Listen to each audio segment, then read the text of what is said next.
So Xbox held their game showcase or their summer showcase. I forget what they call it now. Essentially, this week was kind of E3, but digital, since we no longer have nice things. But they showed off a lot of really great things.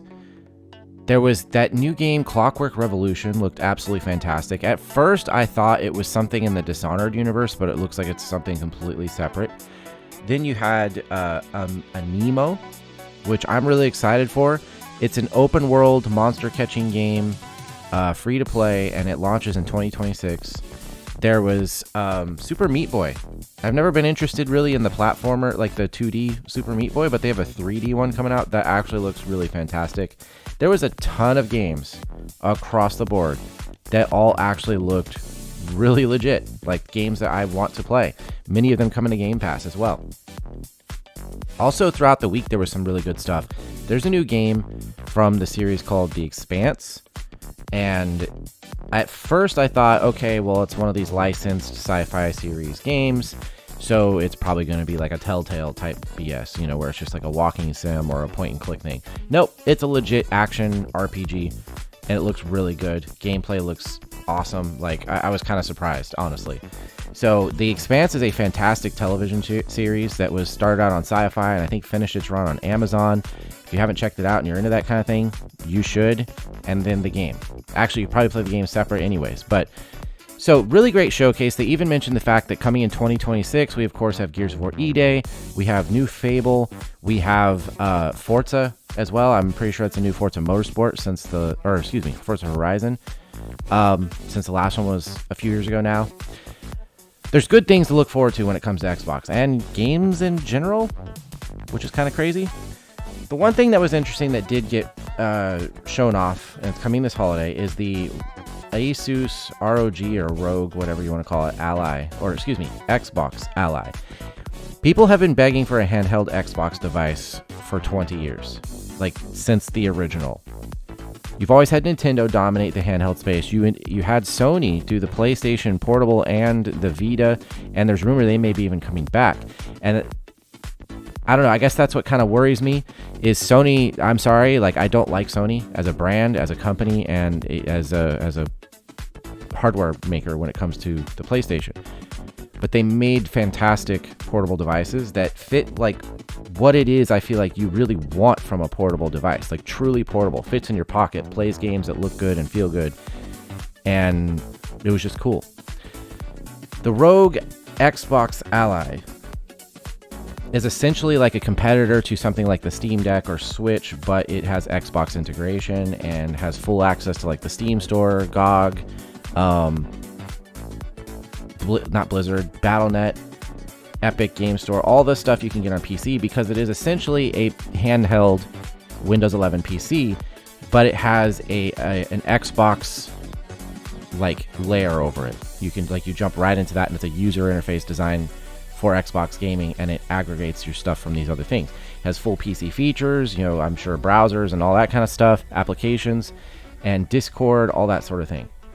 Great concept. It has really fantastic specs. I mean, it looks good. It looks like it probably fits in your hand well. It's still huge, in my opinion, for what I want from a handheld, but whatever. It actually has Xbox handles, controls, thumbsticks, all that. You have an AMD Ryzen Z2A processor in the lower end one, and the same thing but the Extreme in the higher end one.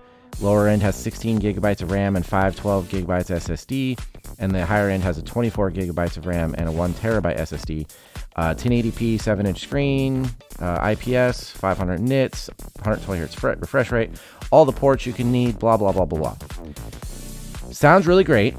And yes, it does play your Game Pass. It does do remote play from your console, and many games that have a Play Anywhere tag. You will be able to, if you've purchased them on Xbox or PC, will play on this. But it will not play your entire library of games.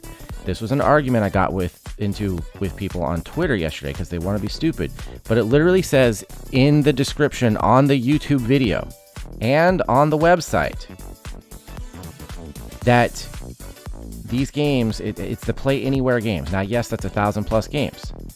But it says right here, Games that are on Game Pass, game catalog varies, stream directly on Xbox consoles or with the Xbox app on supported devices. Then you also have, so it says, experience the best of ROG and Xbox in a handheld. Power on directly into the Xbox full screen experience, inspired and optimized specifically for dedicated handheld gaming. Stream games with cloud gaming, including select games you own, so select games. Download select PC games natively to play on the go. So just like Steam Deck, this is the other thing. Steam Deck doesn't even play all Steam games. They still have to be made compatible with Steam Deck. Or play games installed on your console remotely. Bring all your game saves, add-ons, and achievements along with games that are Xbox Play Anywhere. So I don't know why people are this dumb. It's in the print on the video on YouTube. It's in the print on the website. It's in what they said during the showcase. And it's just what makes sense. The game will not play your entire Xbox catalog of games you purchased through the Xbox Store. It will play games that have been made Play Anywhere. And it will play Game Pass because those are Play Anywhere. And it will play games that you stream remotely. And it will play select games you purchase in PC stores. Games, of course, that have to be compatible. Unfortunately, this idea that, oh, well, it's a Windows device that's universal and all that's not really how it works, because unfortunately, when they build these things, they are using a different chipset and all that. I still think that they should be able to do it. I don't think it's necessarily the chipset, though. I think it's the operating system, the fact that it's a Windows operating system. Xbox is built on a Windows kernel, but it is still a custom OS. So if they do a handheld, perhaps a first-party Xbox handheld, instead of a collaboration like this, instead of it being a Windows device, because you know that's what they want to do. They want to offer this to people who want to play PC games along with Xbox and such. If they do a dedicated first-party Xbox handheld, that will likely run on the Xbox OS. Probably a customized one for, portable gaming, but still, then it would probably play everything from the Xbox store you've purchased. And for me, I have 20 years worth of digital purchases in total.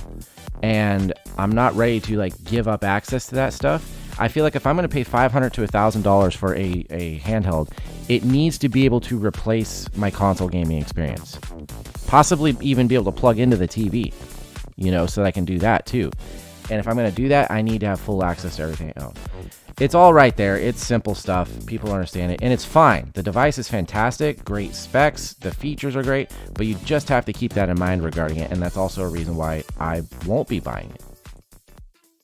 Hey guys, I just wanted to drop a quick note about my first ever sponsor. That would be Dubby Energy. Check out dubby.gg and use code RIVALINDIGO for 10% off your order and help me out. It's really good stuff. Jitterless energy, no sugar, no artificial dyes, sweeteners, anything of that sort. It's really helped me get away from drinking soda as much, and I do in fact love my Mountain Dew. Check it out. Let me know what you think. It's good stuff. I wouldn't be bringing this up if I didn't believe in it and use it myself.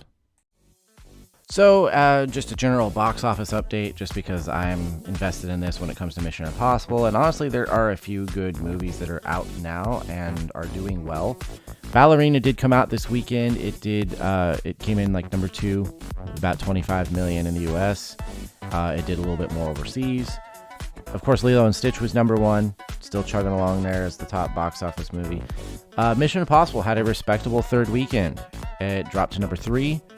Made 14.1 or 0.2 million or something like that. It's actually still tracking ahead of Dead Reckoning, which is really good. Dead Reckoning, obviously a fantastic movie, and did okay at the box office, right? But it underperformed because right after release, it lost IMAX screens and major premium formats to, Barbenheimer. That we've gone over that many, many times. It hit kind of a wall there of competition. The thing with Lilo and Stitch, because it launched the same weekend, not really a competing movie for something like Mission Impossible. They do well as alternative programming. Ballerina sort of takes a cut in that area, but Ballerina also looks really awesome too. I love Ana de Armas. John Wick is a great series. Keanu Reeves is in the film as John Wick.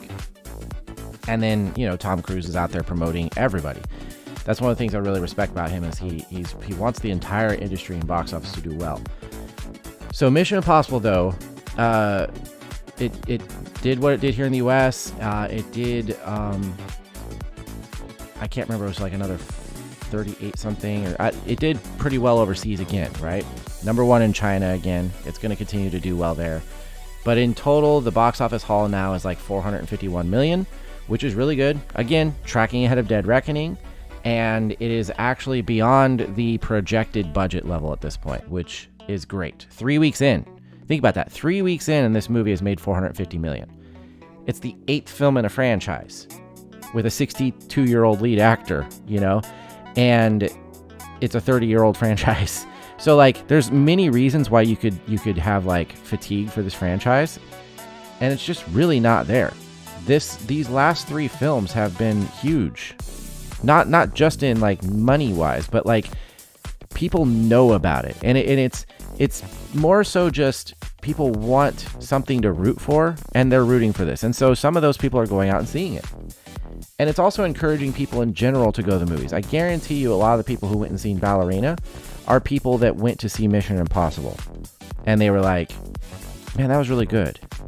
I had a good time. And it's been years since I had a good time in the movies. Probably since Dead Reckoning. And then before that, they saw Top Gun Maverick. And Top Gun Maverick brought people out to the movies. Not even joking.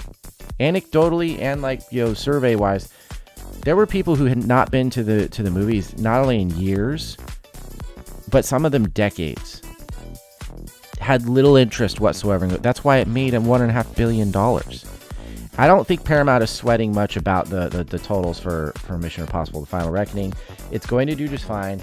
More than likely, it'll break even when you include its marketing budget. More likely, it'll break even, or maybe get a little bit past that. But I think there's more at play here. There's the fact that Cruise made them so much money, not just with Maverick, but Cruise made the industry so much money by helping get movies produced during COVID. Like, there was a lot that went on there. Again, I've covered it a billion times, but you never know if somebody new is listening. There was so much he did for those years to make sure that this industry continued to run, and that people made things that fans wanted to see. And that's what he's been doing. Because a lot of the people that are going out and seeing his movies are people that don't normally go to the movies, and it encourages them to get back out to the movies or tell other people how good of a time they had. And therefore, in general, people are excited. I feel like between Mission Impossible, now Ballerina's doing pretty good for being an R-rated spin-off film of a major action franchise. Then you have Jurassic World Rebirth looks good, and it should do well.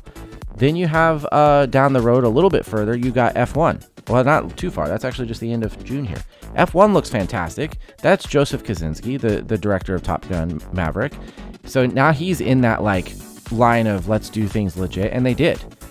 You know, and Brad Pitt's a good actor. Brad Pitt's a big name. And the fact that he willingly got into an F1 car, whatever speeds and you know, maneuvers they did, got into an F1 car, drive it around with cameras attached and all that kind of stuff. It's a good time. So the box office is doing well. The movies that are out are worth seeing and look fun and are good.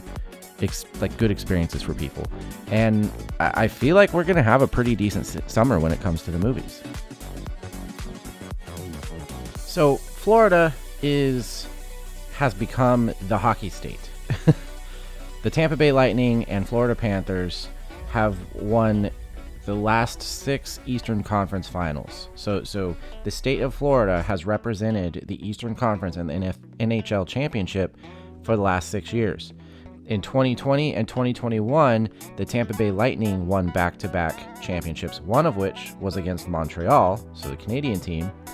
And the last 3 years, the Florida Panthers have have represented the Eastern Conference, and they won last year against Edmonton. And now, once again, in 2025, we are back to Florida Panthers versus Edmonton Oilers. There's a chance here for the Florida Panthers to also go back-to-back, meaning in the last 6 years, the Eastern Conference champion has been from Florida, and 4 out of those 6, potentially, Florida has won the Stanley Cup, including the Tampa Bay Lightning knocking off Montreal and the Florida Panthers potentially knocking off Edmonton twice. So 3 out of those 6 would be Florida blocking Canada from having a championship in their national identity, basically. Okay, so I'm not trying to get ahead of myself for this year, right? The statement still stands regardless of what happens this year. Tonight is Monday. They're the 9th of June, so they're playing Game 3 at the moment. It's currently tied 1-1 in the series, so we'll see who comes out on top tonight. This one is in Florida. Florida got a game up in Canada. If they go up 2-1 and they're playing in Florida now, it's looking pretty good for them. Either way, like I said, the disclaimer here is this statement is regardless of what happens tonight. Canada hasn't won a championship in I think like 30 plus years or something like that. The state of Florida has already won 3 in the last 6 years. And not only that, but it goes back. The Tampa Bay has already won championships before. And both these teams have been competitive for most of their existence. So it's quite interesting to sit and watch. Most people are not going to think of the state of Florida when they think of hockey, but we're kind of building that identity at the moment. I'm a Tampa Bay Lightning fan, so obviously I prefer Tampa Bay get these accolades, but we just got ours, 2021. They got back-to-back championships, went 3 times in a row, and then as recent as 2015 had gone, and they lost, but they had gone.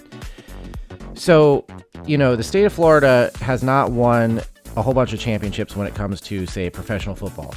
Tampa Bay Bucks have won a couple. The Miami Dolphins have won a couple. Or one. Dang, I'm trying to remember on that one. And the Dolphins haven't even, won a playoff game in, this century. Jacksonville Jaguars. We've been to the playoffs. We've had a couple good runs. The late 90s were really good for the franchise, but they haven't won any championships. They haven't even made it to the Super Bowl.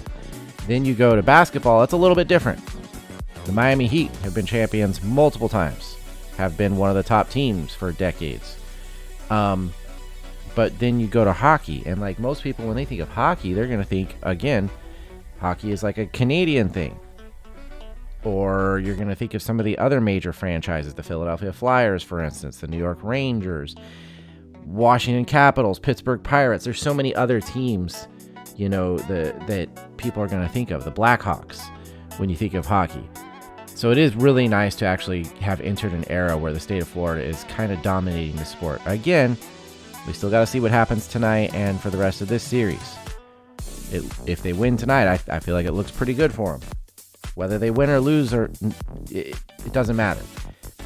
When you consistently reach that level and have won that many championships in that short a time, I think we're finally getting some recognition, some justice for the state of Florida when it comes to Canada's national pastime.